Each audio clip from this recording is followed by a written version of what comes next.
When we think of erotic, we confuse it with sexual. And so you think of like erotica, right? It's very spicy. But when you really dig deeper into it, it's what is spicy about, let's say, erotica? It's engaging the senses. It's the slow build. It's the tease. It's the aliveness in it. There's that tension in it. You're listening to Make Some Noise podcast, episode number 616 with guest Luci Lampe.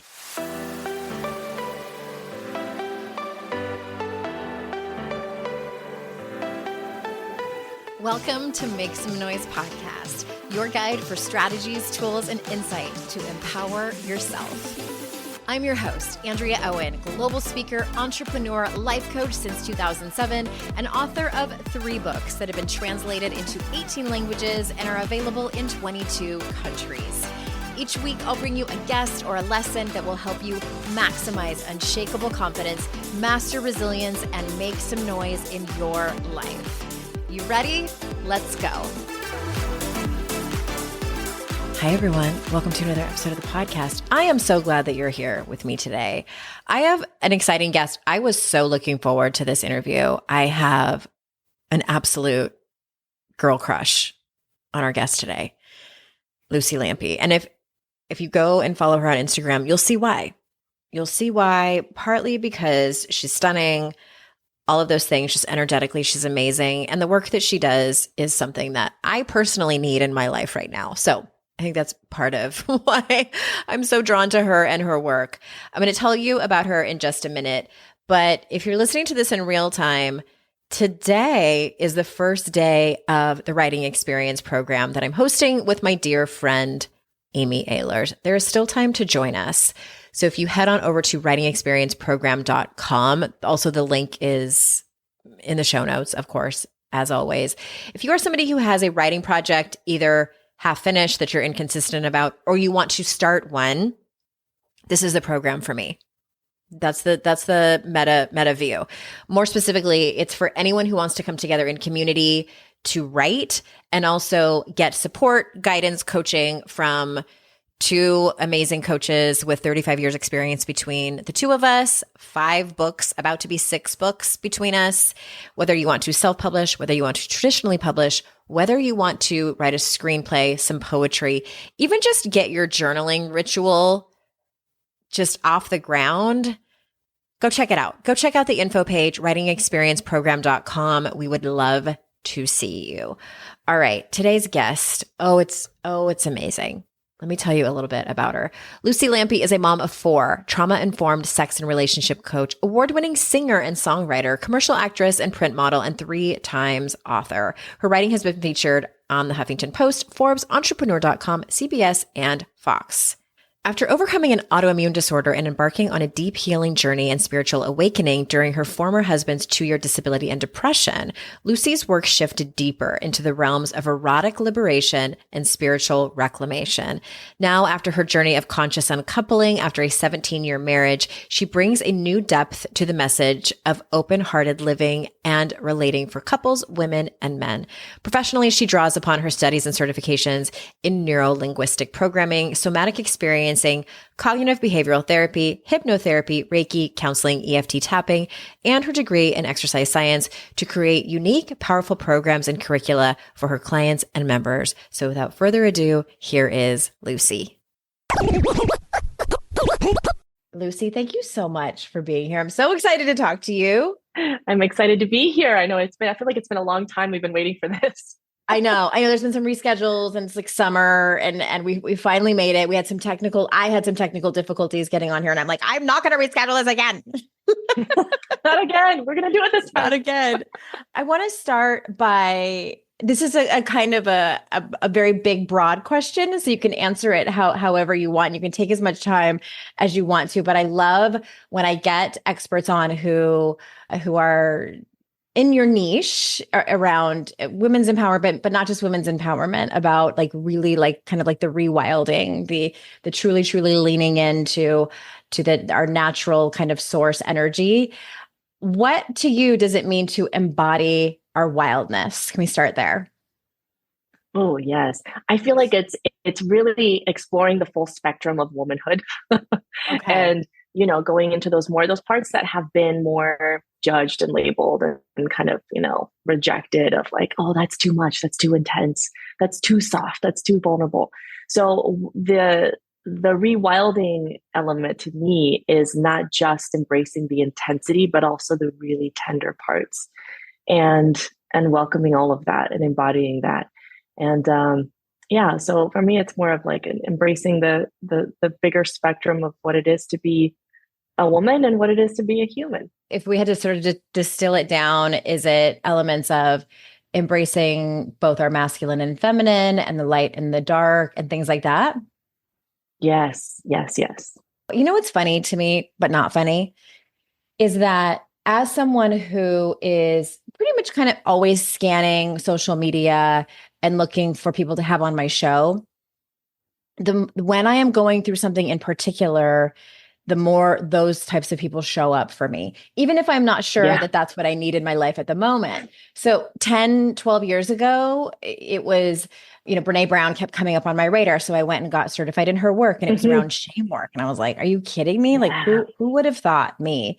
A few years ago, it was more around women's health and things like, pelvic floor, autoimmune and those types of things. And then now I've had a handful of guests on, and I feel like you showed up in like my suggested on Instagram, and I was just like enamored with your work. I'm like, oh my God, this is what I I'm going love that. through. Yeah. Thank you, Instagram, for bringing us together. Yeah. Thank you, Instagram, and the algorithm. I mean, the algorithm is showing up for us for once. It is. It's working. It's working. It is working. Sometimes it works. Sometimes it's a pain in the ass, but sometimes it works. So can you talk to us? Because you say the eros is the juice. So can you what do you mean by that? When we think of erotic, we confuse it with sexual. And so you think of like erotica, right? It's very spicy. But when you really dig deeper into it, it's what is spicy about, let's say, erotica, right? It's engaging the senses. It's the slow build. It's the tease. It's the aliveness in it. There's that tension in it. Actually, one of the best references that I can point people to if they really want to explore this deeper, there is a book, simple starting point, called A Return to Eros by Mark Gaffney and Christina Kincaid. I don't know if you've heard of it or read it, but it's pretty long. I think in Audible, it's maybe 12 hours long. So, get ready to strap in and be on the ride for a while. Buckle up. But it's so good. And so they go more into detail about, I love how they word this. It's like the sexual mimics the erotic. So the fullness of the erotic capacity that we're meant to have in our bodies, in our lives, in our spirit is just like a fraction of that is contained in the sexual. And so if we expect all of that to come from our sexual context, it's going to collapse on itself. It can't contain it. So the eros is like this, it's the heart of all life itself. It's your mojo, your juice, your inspiration. A lot of times we'll hear people talk about, sexual energy, life force energy in your sacral chakra, and really on, getting that going. So people can make that connection there. I like to start there because it's like you're connecting with your creative energy and your creation energy. It's where you create life from. It's not just creating other human babies, So that's really the eros piece is, I think of it as like that aliveness just coursing through our veins, and it's endless. And we can feel that eros in, like my plant right here, or the birds, flying outside, or just your breath. And there is a very sacred, holy, erotic element to that when we're just aware of it. Okay.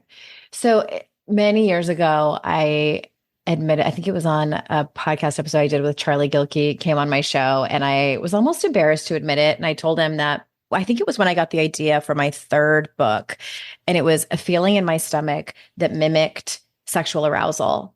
And it took me by surprise and made me uncomfortable. And I'm like, am I getting horny thinking about writing a book? Like, yes. And it felt wrong. Like I felt that old shame, from being very young, and what I learned in church is like, that's bad, that's bad, that's bad.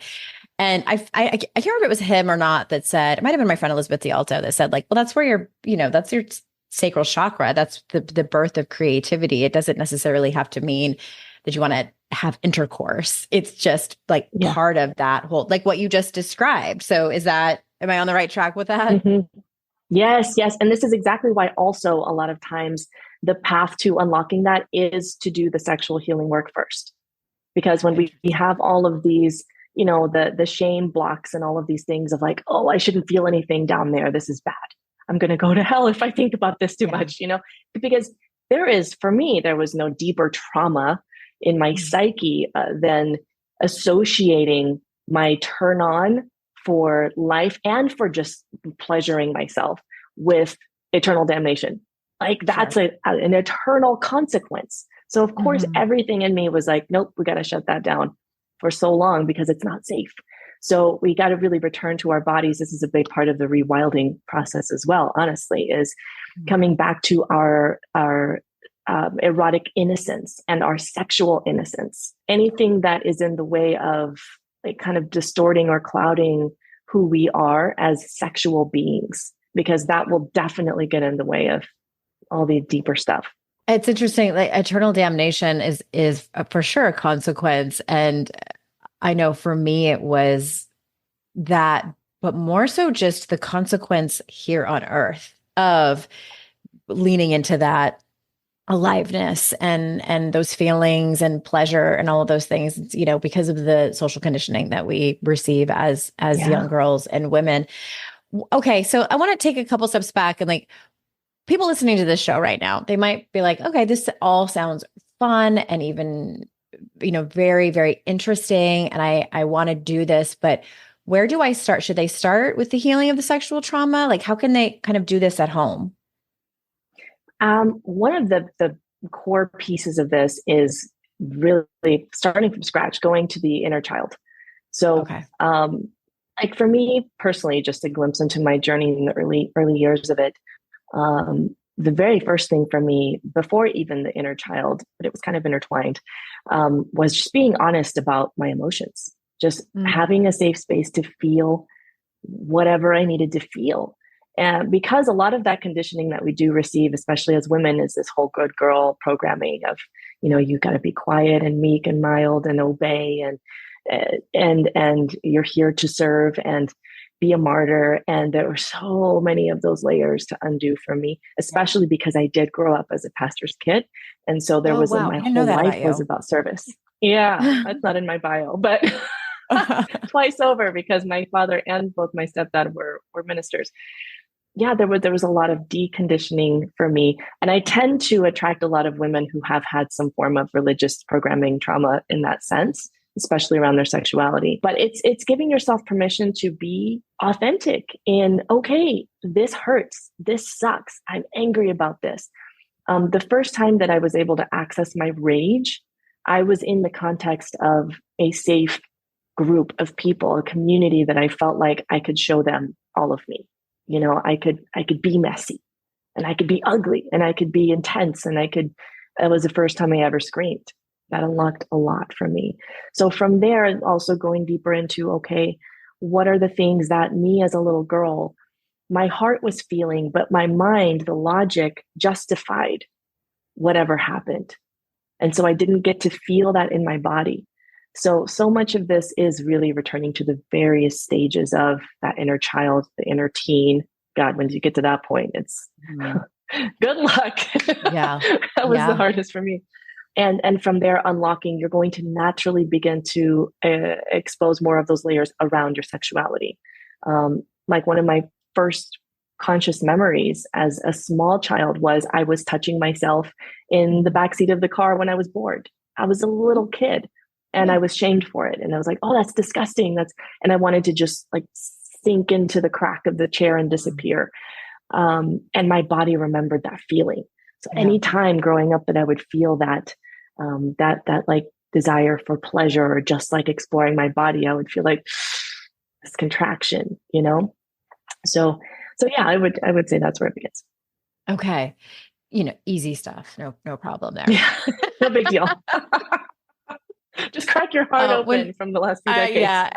Yeah, it's a lot. Well, we need to take a quick ad break, and when we get back, I want to talk to you more about this, especially about letting go of that cultural pressure to make everybody else comfortable. We'll be right back.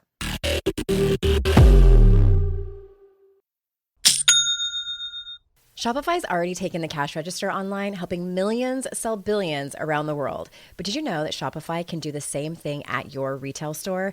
Give your point of sale system a serious upgrade with Shopify. With Shopify, you get a powerhouse selling partner that effortlessly unites your in-person and online sales into one source of truth. Track every sale across your business in one place and know exactly what's in stock. Connect with customers inline and online. Shopify helps you drive store traffic with plug-and-play tools built for marketing campaigns from TikTok to Instagram and beyond.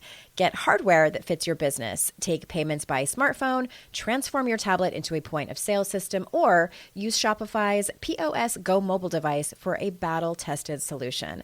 Sign up for a $1 per month trial period at shopify.com/noise, all lowercase. Go to shopify.com/noise to take your retail business to the next level today. Shopify.com/noise.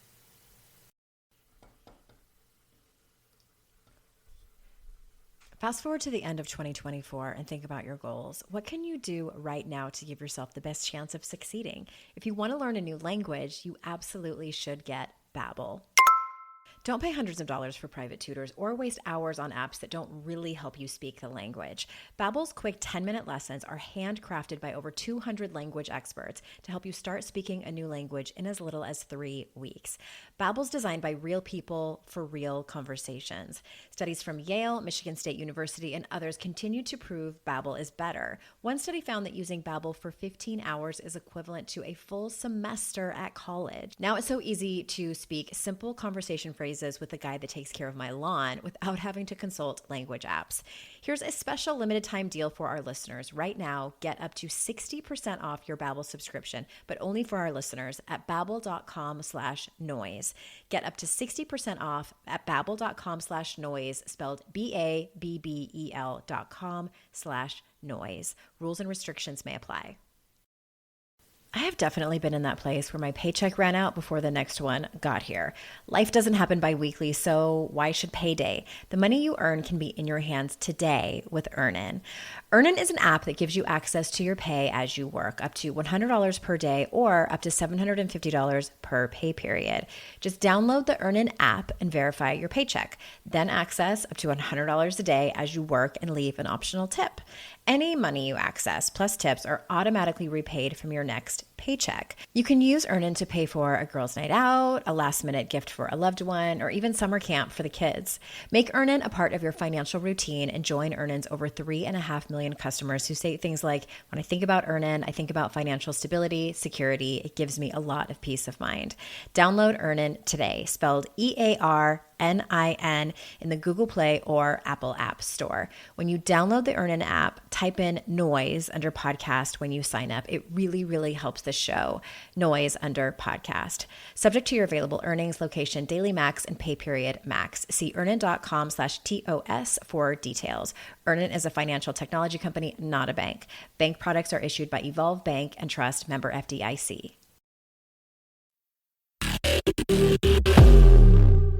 Okay, we're back. And my third book was largely about this. And we talk a lot about what you were mentioning before the break around our cultural and societal conditioning that we receive as young girls and growing up as young women to put everyone else before us, to not rock the boat, to not make a scene, to put everyone's comfort before our own and kind of stay in our lane. And I have found that to unlearn that can be both terrifying and disorienting. And so yes. I know you talked about sort of unpacking our emotions and learning how to be with them and, inner child work and inner teen work.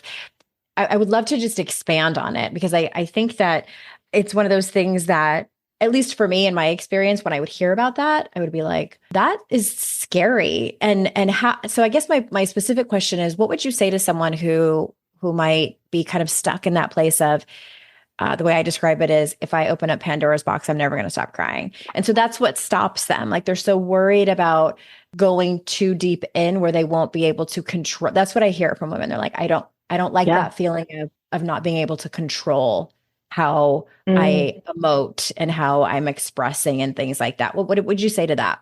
that's very valid. And there is, to be completely honest, I won't sugarcoat it, there is a disorienting nature to it, and you will be out of control. Now, the key is to give yourself space to be out of control, that a safe space to be out of control. The dangers of it really are the collateral damage on other people. Yeah. And I've lived through that. And so I'm very familiar with, oh, okay, maybe there's a better way to do this.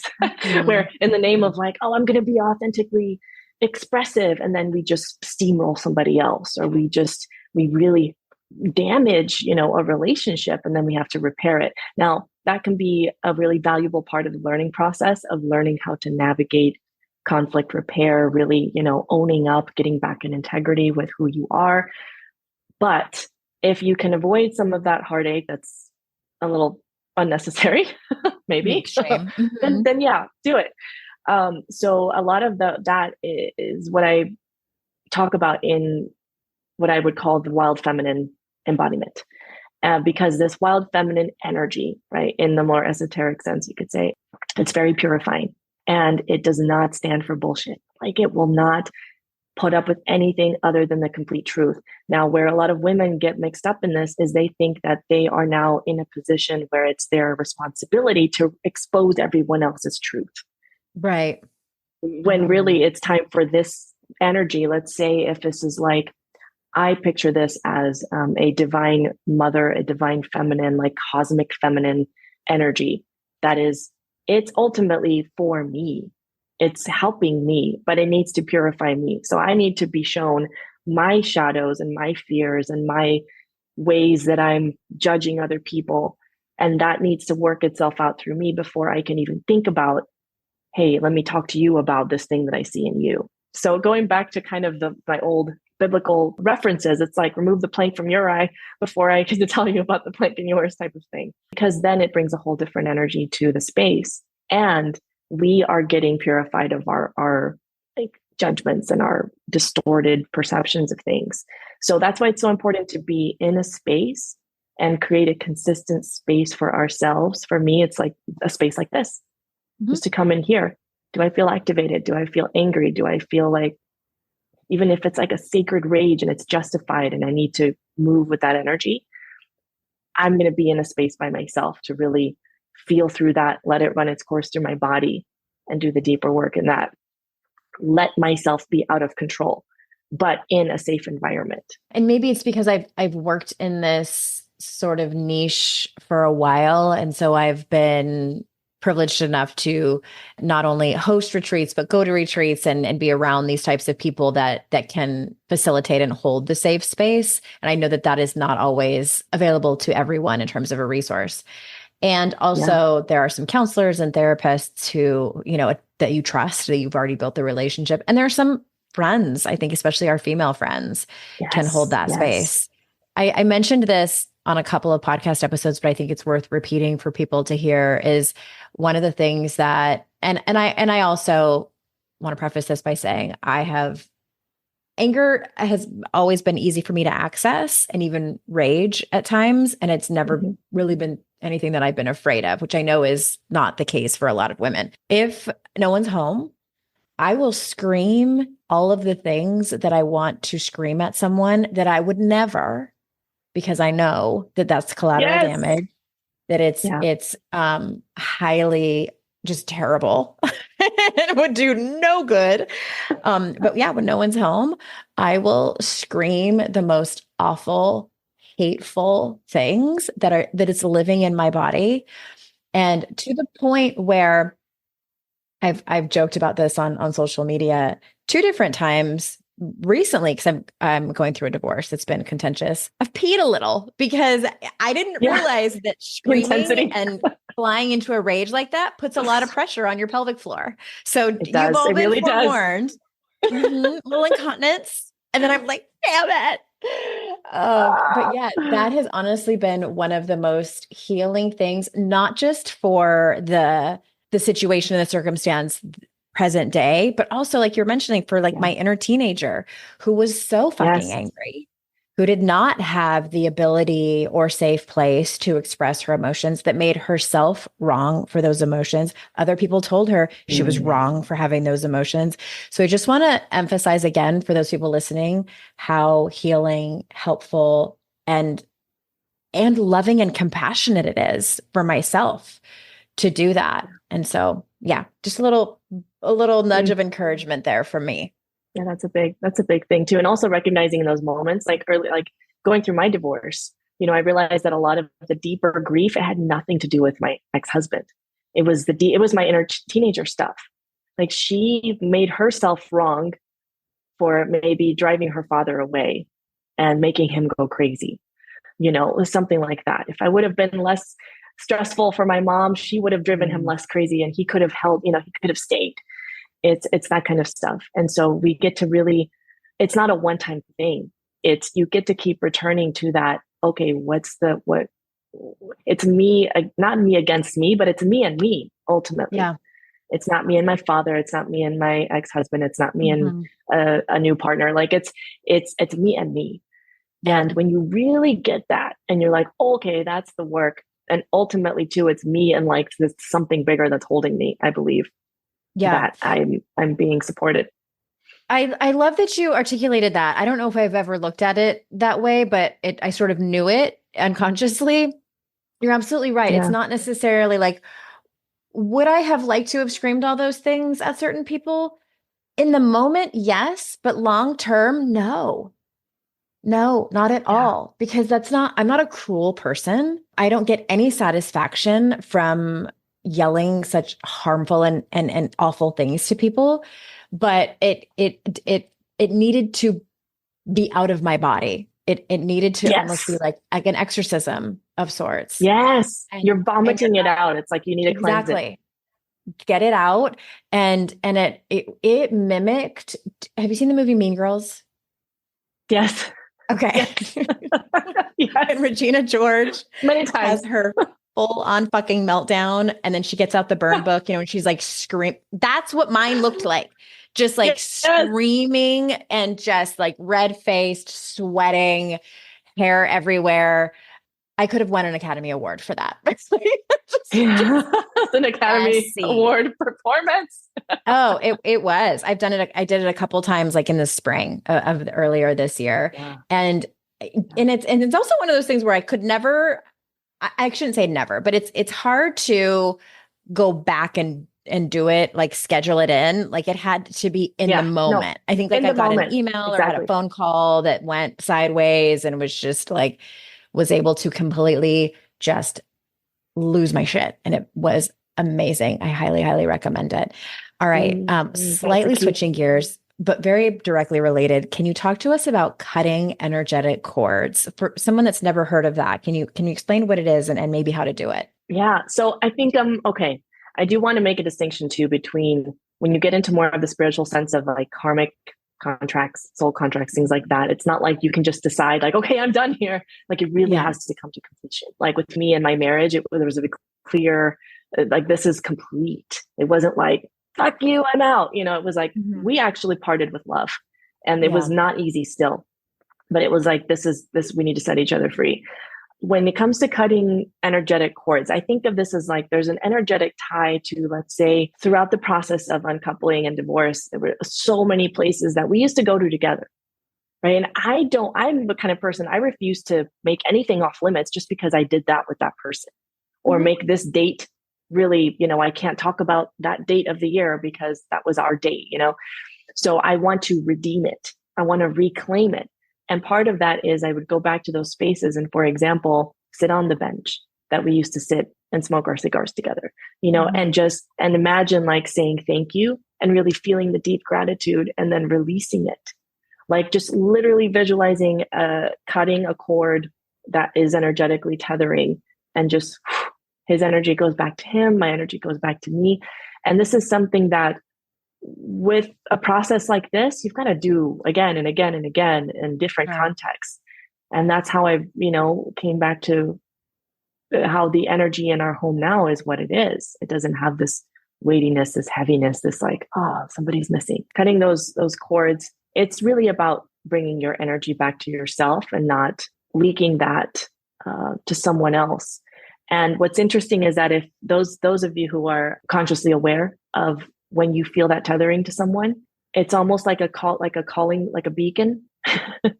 Whenever I would get rid of something, Ryan would feel it and like he would try to frantically contact me. It was really weird. So sometimes people are very intimately connected to that, and they can sense when you're trying to, bring back your energy to yourself. Yeah. I might have gotten a little deep into that. Then I don't know how much of that people listening get into, but I hope that makes sense. Yeah, it does to me. And it sounds like, my key takeaways are, for you, it's a visualization of cutting the energetic cord that you have with someone. You have to do it more than once. And here, I just want to add this is, it can be interesting, like you said, like what happens. And I do believe in energetic cords that we have with people. And I had a woman who reads Akashic records many years ago, more than maybe 12 years ago, tell me that my first husband, that we are not complete. And she's like, he will re-enter your life. And I was fucking pissed when she told me that. I was like, absolutely not. She's like, no. She's like, she's like, I'm not hearing that you're going to get back together or be in like a romantic relationship with him, but there is unfinished business that needs to be completed. You had a soul contract and he completed most of the work, but all of the work is not complete yet. And when I tell you, I wanted my money back, and lo and behold, 13 years later, you walked back in my life. Oh boy. Yeah. And it just, more on that later, everyone, but it's been an interesting and incredibly healing conversations. And like, wouldn't you know, those Akashic records weren't lying, but I didn't want anything to do with it. And I was no contact with him for over a decade.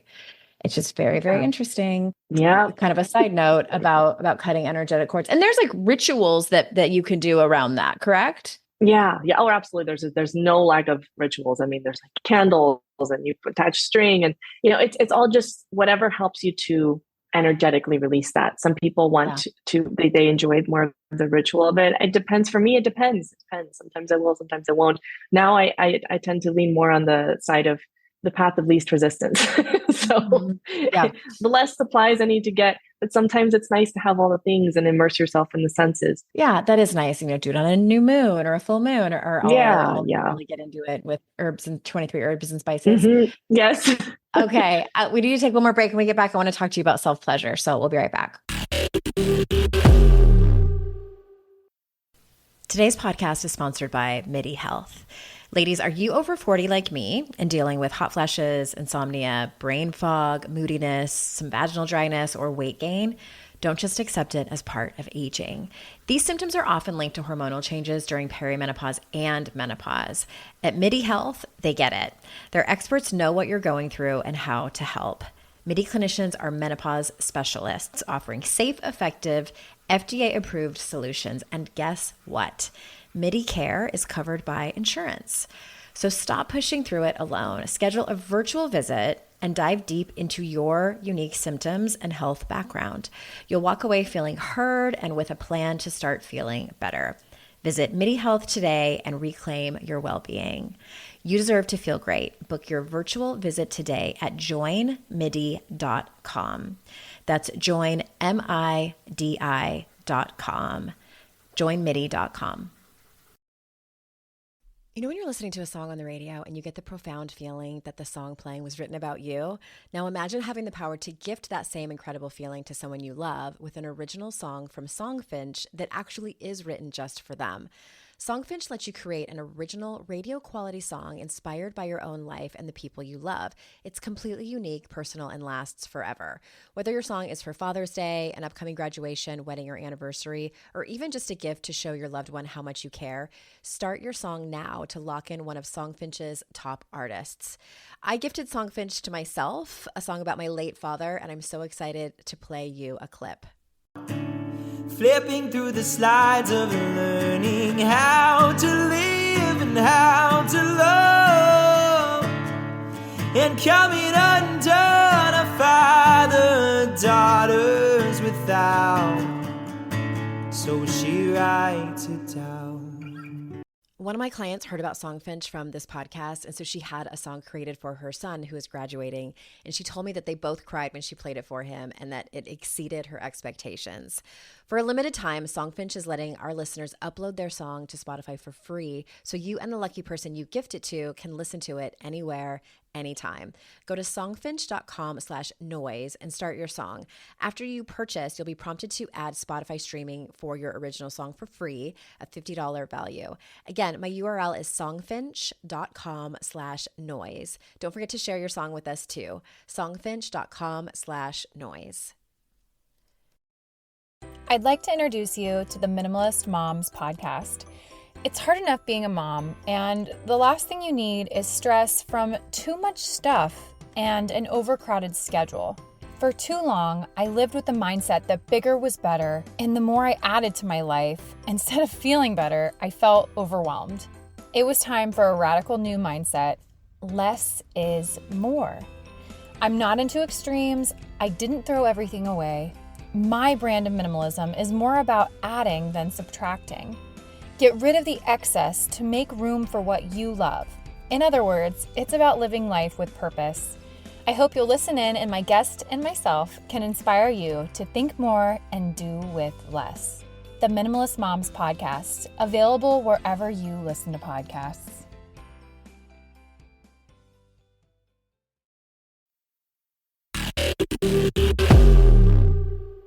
Okay, we're back. So a few years ago, and I had her on my podcast, a woman named Jessica Clark Graham, and I called her my sex therapist, who's not a therapist. But one of the things that we worked on was self-pleasure. And I was like, I don't think I have like that much of a problem with that. Turns out I sure did. It was really interesting and fun work that I did while I was working with her. So how do you work with women around this? Like, I'm assuming that kind of the first thing that comes up is like shame around it and things like that, or is it something else? Yeah. A lot of times when women come to me, sometimes they know that they have some shame, right? But sometimes they don't know. And yeah, I mean, we all do. If we are women existing in this world, this planet right now, we've got something. Sure. And you don't have to have a big T trauma for that to be manifesting in the body. So often what women approach me with is like, oh, I can't have an orgasm, or I've never had an orgasm. I had women in their 50s and 60s that had their first orgasm after taking the self-pleasure course that I have. And they're like, whoa, I didn't think it was possible for me. Or they've learned how to squirt, or they learned how to just like have multiple different kinds of orgasms. Yeah. And it's really about returning to your body and feeling safe in your body. So I focus on establishing more safety and trust with the body, because with trust, right, there usually we as women, and no foul intended, but a lot of us have, been penetrated before our bodies are ready. We've rushed our bodies through the process when our body was saying no or wait. And so that breaks trust with our own body. So your yoni, your womb space, everything, it's like, some women have numbness. They can't feel anything. They feel burning. They feel pain, shooting pain even, and they go to the doctors and they can't find anything that's wrong. Right. So it's not a physiological thing. There's something that feels so unsafe that it's just shutting down. And so I tell them, you go as fast as the slowest part of you is ready to go. And the de-armoring process is not only internal in the vagina, resensitizing everything, but even just energetically approaching your vulva, or even just touching your body. There's a lot of weirdness around touching our own breasts. It's like, this is like just grounding touch. So whatever level that a woman's body is ready to receive love and touch and not even sexual pleasure, but just like the safety, that's where we begin. Yeah, I think there's so many different levels, and people listening, you couldn't see this, but when you said grounding touch, you were touching your arms and your face. Like, it doesn't necessarily have to be your vulva or your breasts. Like, yeah, that's where Jessica had me start too. And she's like, just like tickle your belly, just your bare belly, just like start there. I mean, I didn't even see my own vulva until I was in my 20s, like with a mirror. I didn't Yeah. know what it looked like. Yeah. And it Right. was We don't even know. honestly like it was a jarring experience to see it for the first time. And I was like, what? Mm. And I think also like mainstream porn, like now that it's become so readily available, I think that that is really, and I'm not against it, but I just think that it can create so many misconceptions about what we're supposed to look like, about how Yes. ready we are supposed to be for sex, about what sex is supposed to look like. And it just like, they skip so many things, you guys. There's so Yes. many things. And it's not an accurate perception of reality, No. representation of reality of being a woman. Right. And so I think Yeah. there's At so the end of the much day, to it's still learn. entertainment. Yeah, and I think Mm-hmm. too, like, you know, a lot of millennial and Gen X women listen to this show, and we were raised, many of us in religious communities where it wasn't Mm-hmm. even talked about, and if it was talked about, it usually wasn't done so from a place of openness and sex positivity. So no wonder we Yeah. have at least a little bit of shame. I mean, even if we're in a healthy sexual relationship with someone that we feel emotionally and physically safe with, like there still can be some residual stuff. I feel like there's always room to grow. Absolutely. I mean, I was maybe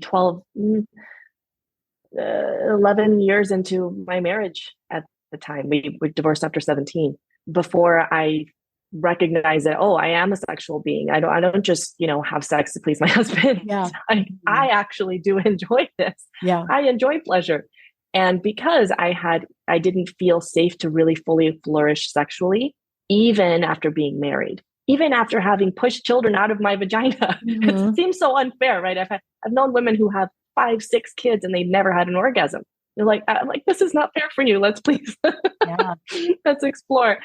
Just because someone is married and quote unquote allowed to feel sexual pleasure, that doesn't mean that they feel safe enough to in their bodies. Yeah. It's so interesting. And we can come at it from both angles. Cause I was lucky enough to have a really beautiful first sexual experience with my high school boyfriend. Like he was super patient, like he waited, and I kept like changing my mind back and forth. Like, I'm ready. Oh no, I'm not ready. I'm ready. We were given a lot of alone time. His mom was a single mom and she was gone a lot. My parents were like, whatever.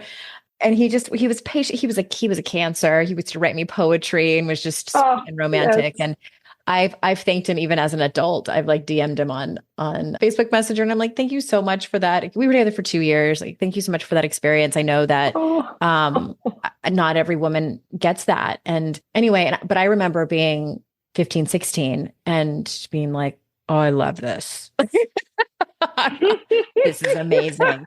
So I embraced it and I felt safe with him. And I knew that I loved that kind of pleasure and just and sex. And like we learned together. It was like the movie The Blue Lagoon. Like we were just like, what happens if I put my mouth on it? Like so all that to say, even though I had all of that, like I still felt shame, like even into my late teens and into my 20s. Like it was this push pull of, I knew that I liked it and I knew that I wanted to expand on it and explore more with someone that I felt safe with. And I felt ashamed for it. Like there was something like I felt like a sexual deviant. Yeah. Yeah. So there's, and that's very common. And I see that a lot. And I know that for me, it was I didn't have sex until my wedding night. Wow. And so I really did, I was that much of a good girl. I was, right? After the whole shenanigans of getting married, doing the food and everything after, and then you're like, okay, now it's time to have sex. Right. After all this waiting. Time. Oh my God. Not that we didn't do other things, before we absolutely did, but like the act we waited for, it's just also silly really when you think of it, because virginity is such a construct. Oh gosh. And it's like, at what point are you a virgin? And then don't even get me started on what it's a whole other podcast means. episode. I mean, we can go deep into that one. Purity culture. Yes. Purity culture girls. We're like this. I wanted to be a purity culture girl. I was not. I wanted to not be. In fact, I was telling someone now, they had a hard time believing. They're like, wait, really? In high school, you never wanted to do more than just make out with a boy? And I said, no, really, I was satisfied. I didn't even know that a penis became erect until I saw my who became my husband, like through his pants. I mean, like I was that much in a bubble.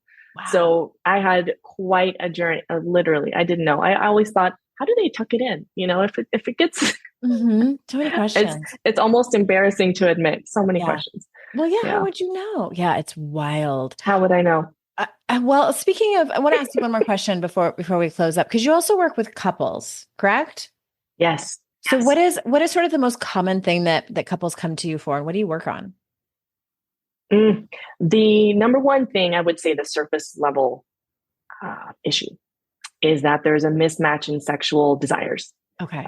Sex drive, even. You know, one of them wants it more, one of them wants it less. And then usually there's somebody feeling unsafe in their body, or they have some unaddressed sexual trauma, or they just feel pressured, or, you know, there's that dynamic. That's the most common one.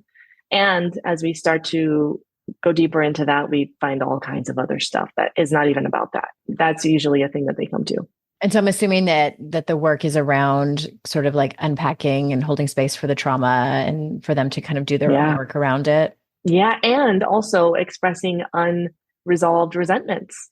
Because if you think about, you know, trust with our bodies, right? There's these agreements that we've broken with our bodies, unspoken even. And there's also within a relationship, over time, the breaks in integrity, let's say he's not keeping his word when he says, I'm going to fix that, I'm going to take care of that. She starts to lose trust in him. Her body is going to lose trust in him also. She's not going to feel safe. She's not going to feel like she wants to open sexually to him. Then this is a really, really common dynamic. So a lot of it is starting at the very foundation of integrity and being the person that you say you're going to be in the relationship. And when there's trust there, when there's safety, like, oh, like she starts to she's like out asking him. And that happened to me too, you know? So it's interesting. Happened to me too, Luci. A lot of things change. You know how you feel safe emotionally and physically. Yes. Yes. All the freak comes out when you feel safe. In the best way. In the best way. In the best way. I have loved this conversation. I feel like we could have so much more to talk about. Is there anything that you want to circle back to or mention, or maybe something that's like the heart of your work that I didn't even ask you before we close up? You know, I think we covered a lot of ground. We really did. And yes, we could go so much deeper on so many things. For me, the work is about returning back to the fullness of who we are. And before we got, you know, all these layers of other expectations and fears and whatnot. So yeah, anyone who's interested in exploring more through courses, I do have a lot, over 20 courses to dive into, not just for women, but also for couples. And all the current offerings will just be on my website. Okay. And that will be in the show notes. And I really encourage, because I love following you. I love your stuff on Instagram. So on Instagram, what's your handle again? It's Luci Lampe. That's Luci with an I. Luci with an I, Lampe. And one of your posts made me laugh so hard. And I commented, I said, I'm going to put that in my dating profile. You said, all I want is a soft place to land and a hard dick to ride. And I was like, that's all I'm going to put. Where are they? That came to me when I was getting on a plane. I was like, this is the one. I will wear that on a t-shirt and just go out. I should make t-shirts. in the appropriate place to, you know, music festival or something. You know. Right.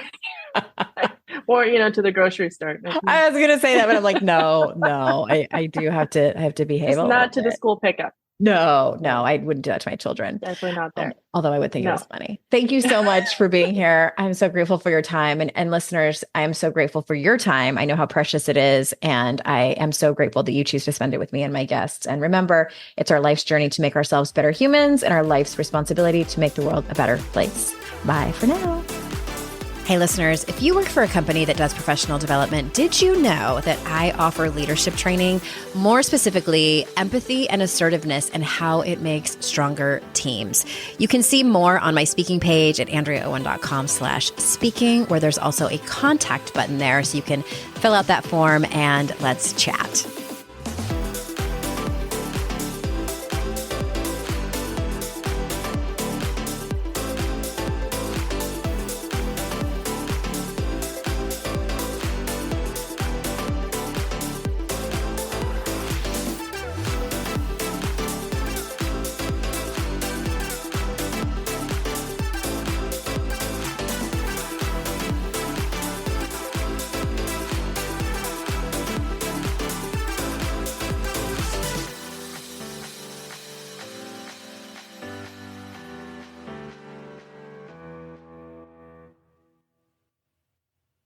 No one told us the truth about parenthood. Why? This is the podcast everyone needed before they had kids, because now that those little ones are here, there is a lot to unpack. I'm Rachel Shepardota, and I am your host for the podcast No One Told Us, where we tell the truth about parenting and let you in on all the stuff you really should have known about before having kids. I am the founder of Hey Sleepy Baby, but this podcast is so much more than sleep. We'll be diving into all the topics that you really care about and need to know while you do your best job raising those adorable tiny humans. Our goal is to just make you feel less alone and less overwhelmed. There are so many things that no one tells us before becoming a parent, and I think that we should really pull back the curtain on becoming a first-time or second-time mom or dad to share the good, the bad, and the ugly. We'll have a little education, a little fun, and a whole lot of heart that goes into each and every episode. So join me and our amazing guests each week to hear us talk about what no one told us.